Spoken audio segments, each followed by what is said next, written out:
ನೀವಾಗ್ಲೇ ಹೇಳ್ತಾ ಇದ್ರಿ ಹಣ ಇಲ್ಲದೆ ರಾಜಕಾರಣ ಇಲ್ಲ ಅನ್ನೋಂಗಾಗಿದೆ. ಜನ ಹಣ ಅಂದ್ರೆ ಮಧ್ಯರಾತ್ರಿ ಭಾಗದ ಕೂರ್ತಿರ್ತಾರೆ ಹಿಂದಿನ ದಿನ ಹಿಂಗಿದೆ ಅಂತ.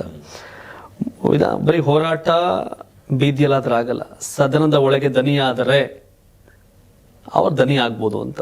ಈಗ ರಾಜಕಾರಣದ ಹೋರಾಟದ ಹೋರಾಟ ಅಂದ್ರೆ ಜನಪರ ಹೋರಾಟ, ಅದು ಒಳಗೆ ಮತ್ತೆ ಹೊರಗೆ ಆಗ್ಬೇಕು ಅನ್ನೋ ಕಾರಣಕ್ಕೆ ಕರ್ನಾಟಕ ರಾಷ್ಟ್ರ ಸಮಿತಿ 224 ಕ್ಷೇತ್ರಗಳಲ್ಲೂ ಸ್ಪರ್ಧೆ ಮಾಡಿ, ನೀವು ಬೈ ಎಲೆಕ್ಷನ್ಗಳು ಕೂಡ ಸ್ಪರ್ಧೆ ಮಾಡಿದಿರಿ. ಸಿಂದಗಿಯಿಂದ ಹಿಡಿದು ಎಲ್ಲ ಕಡೆ, ನೀವು ಹಾನಗಲ್ ಎಲ್ಲ ಕಡೆ ಒಂದಷ್ಟು ಚುನಾವಣೆಗಳು ನೀವು ಕೂಡ ಸ್ವತಃ ಸ್ಪರ್ಧೆ ಮಾಡಿದ್ದೆ. ಹೈಯೆಸ್ಟ್ ವೋಟ್ ಅಂದ್ರೆ ಎಷ್ಟು ಬಂದಿತ್ತು ನಿಮ್ಗೆ? ನನಗೆ ಬಹುಶಃ ನಮ್ಮ ಪಕ್ಷದಲ್ಲಿ ಹೈಯೆಸ್ಟ್ ವೋಟ್ ಅಂದ್ರೆ ನನಗೆ ನಾನು ನಿಂತಾಗ ಬೈ ಎಲೆಕ್ಷನ್ ಅಲ್ಲಿ 1800 ನಾವು ಜನರಲ್ ಎಲೆಕ್ಷನ್ ಅಲ್ಲಿ ನಿಂತಾಗ 1500 ನಿಂತಿತ್ತು. ಬಹುಶಃ ಕುಣಿಗಲ್ಲು ನಮ್ಮ ರಘು ಜಾಣಗೆರೆ 1200 1300 ಇತ್ತು. ಇದು ಹೊಳೆನರಸೀಪುರದಲ್ಲಿ 1300 ಚಿಲ್ಲರೆ ಬಂದಿತ್ತು. 1500 ಪಾಂಡುಪುರ ಅಥವಾ ಆಸುಮಾರಲ್ಲಿ ಪಾಂಡುಪುರ, ಹೊಳೆನರಸೀಪುರ, ಅರಕಲಗೂಡು, ಕುಣಿಗಲ್ಲು, ಕೂಡ್ಲಿಗಿ ಈ ತರಹದ ಒಂದಷ್ಟು ಕ್ಷೇತ್ರಗಳಲ್ಲಿ ನಮಗೆ ಒಂದು 10-20 ಕ್ಷೇತ್ರಗಳಲ್ಲಿ. ಮುಂದಿನ ಚುನಾವಣೆ 2028ಕ್ಕೆ KRS ಪಾರ್ಟಿಯಿಂದ 224 ಕ್ಷೇತ್ರಕ್ಕೂ ಅಭ್ಯರ್ಥಿಗಳನ್ನ ಹಾಕ್ತೀರಾ?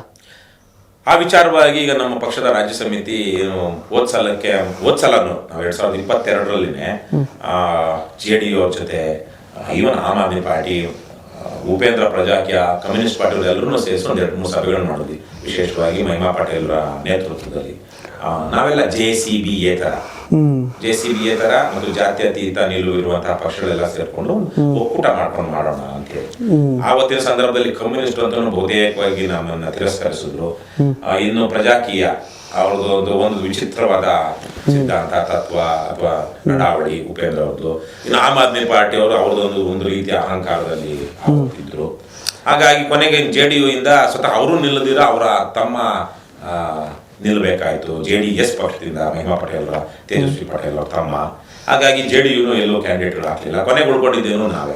ಸೊ ನಾವು ಸರಿ ಇದನ್ನ ನಾವು ಸಂಘಟನೆ ಬಳಸ್ಕೊಳ್ಳೋಣ ಅಂತೇಳಿ 224 ಕ್ಷೇತ್ರಗಳಲ್ಲಿ ಹಾಕೋಣ ಅಂತೇಳಿ ನಮ್ಗೆ 24 ಕ್ಷೇತ್ರಗಳಲ್ಲಿ ಅಭ್ಯರ್ಥಿಗಳು ಸಿಗಲಿಲ್ಲ. 200 ಕ್ಷೇತ್ರಗಳಲ್ಲಿ ಅಭ್ಯರ್ಥಿಗಳನ್ನ ನಿಲ್ಲಿಸಿದ್ವಿ.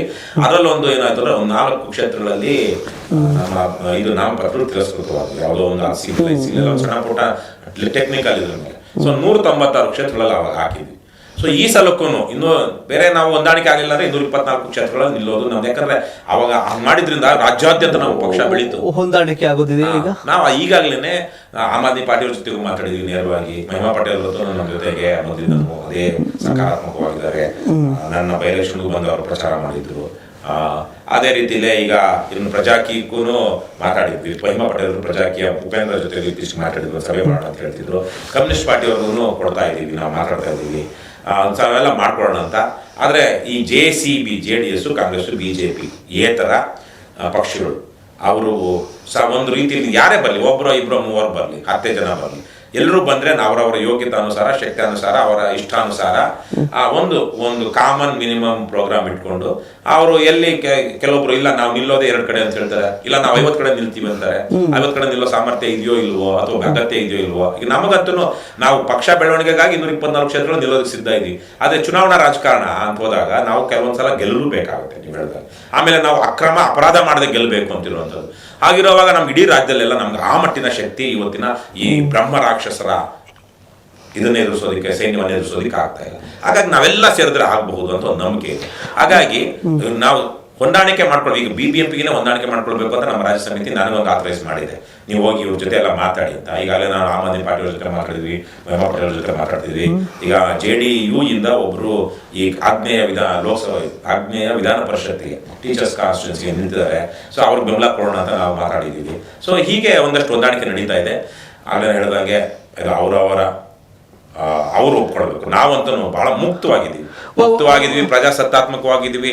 ನಿಮಗೆ ಗೊತ್ತಿದೆ, ರವಿಕೃಷ್ಣಾರೆಡ್ಡಿ ತಮ್ಮ ಅಭಿಪ್ರಾಯಗಳನ್ನ ಸ್ಪಷ್ಟವಾಗಿ ಒಂದು ರೀತಿಯಲ್ಲಿ ನಿಷ್ಠುರವಾಗಿ, ಜೋರಾಗಿ, ಗಟ್ಟಿಯಾಗಿ ಹೇಳ್ತಾರೆ ಅನ್ನೋದು ಬಿಟ್ರೆ, ನಾನು ಒಬ್ಬ ತುಂಬಾ ಏನು ಜಾವಿಯಲ್ಲಾಗಿರುವಂತಹ, ಆರಾಮಾಗಿರುವಂತಹ, ನಗನಗ್ತಾ ಇರುವಂತಹ, ಜೀವನ ಪ್ರೀತಿ ಇರುವಂತಹ ಮನುಷ್ಯ.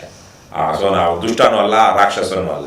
ಆದರೆ ಸ್ಪಷ್ಟ ನಾವು ಯಾವುದೋ ಒಂದು ವಿಚಾರ ಕೂತಾಗ ಅದರದ್ದು ನಾವು, ಯಾಕಂದ್ರೆ ಜನರ ಭವಿಷ್ಯ ಅಥವಾ ಇವತ್ತು ನಮ್ಮ ಹಲವಾರು ವಿಚಾರಗಳ ಭವಿಷ್ಯದ ಕುರಿತಾಗಿರುವಾಗ ನಾವು ಸ್ಪಷ್ಟವಾಗಿ ಮಾತಾಡಬೇಕಾಗುತ್ತೆ. ಅಸ್ಪಷ್ಟವಾಗಿ ಮಾತಾಡಿ ಇದೇನು ಕ್ಲಬ್ ಇದು ಟೈಮ್ ಪಾಸ್ ಅಲ್ವಲ್ಲ. ಹಾಗಾಗಿ ಅವರು ನಿರ್ದಿಷ್ಟವಾಗಿ ಒಂದು ಧೋರಣೆ ಅಥವಾ ಮನಸ್ಥಿತಿಯೊಂದಿಗೆ ಬಂದ್ರೆ ನಾವು ಖಂಡಿತವಾಗಿ ಏನು ಹೊಂದಾಣಿಕೆ ಮಾಡ್ಕೊಂಡು ಹೋಗ್ತೀವಿ. ಇಲ್ಲ ಅಂದ್ರೆ ಕೊನೆ ಹೋದ್ಸಲ ಆದಂಗೆ ಈ ಸಲ ಕೂಡ ಆಗುತ್ತೆ. ನಾವು ಯಾವ ಎಚ್ಚರಿಕೆನೂ ಇಲ್ಲ. ತುಂಬ ಖುಷಿ ಆಗ್ತಾ ಇದೆ. ಯಾಕೆಂದರೆ ಇವತ್ತು ಎಷ್ಟೋ ಜನ ಮಹಿಳೆಯರು ಹೇಳ್ತಾ ಇದ್ರು, ನನಗೆ PCOD ಪ್ರಾಬ್ಲಮ್ ಇತ್ತು ಸರ್, ಥೈರಾಯ್ಡ್ ಪ್ರಾಬ್ಲಮ್ ಇತ್ತು ಸರ್, ಆರಾಮಾಗಿ ನಾನು ಸಣ್ಣ ಆದೆ ಸರ್, ತುಂಬ ಥ್ಯಾಂಕ್ ಯು ಅಂತ ಎಷ್ಟೋ ಜನ ಹೇಳ್ತಾ ಇದ್ರು. ನಿಮಗೆ PCOD ಪ್ರಾಬ್ಲಮ್ ಇರಲಿ, ಥೈರಾಯ್ಡ್ ಪ್ರಾಬ್ಲಮ್ ಇರಲಿ, 100% ನೀವು ಸಣ್ಣ ಆಗಬೇಕು, ಆರೋಗ್ಯದಲ್ಲೂ ಸಮೇತ ತುಂಬ ಚೇತರಿಕೆ ಆಗಬೇಕು ಅಂದರೆ ಪ್ರತಿದಿನ ನಮ್ಮ ಜೀನಿ ಸ್ಲಿಮ್ನ ಯೂಸ್ ಮಾಡಿ. ಯಾಕೆಂದರೆ ಜೀನಿ ಸ್ಲಿಮ್ಮು ಒಂದು ಉತ್ತಮ ಆಹಾರ.